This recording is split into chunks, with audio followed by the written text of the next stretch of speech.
تفاصيله واضح ان التفاصيل كتير قوي. الفيلم بقاله كتير. لا ما بقالوش كتير ولا حاجه والله.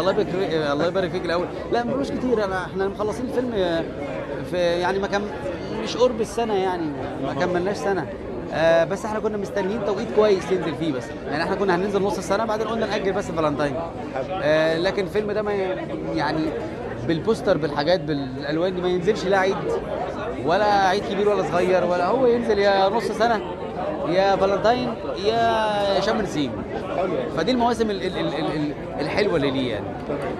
فكره ان ما شاء الله كده مؤلف ومخرج وممثل يعني مش عارف اقول لك ازاي، بس الفيلم ده كان سبوبه حلوه نقدر. كان سبوبه حلوه قوي، ما خدش ولا حاجه. يا راجل خدت عربيه لكسس بس. لا بهزر طبعا. لا هو الفيلم والله ما ظروفه جت كده.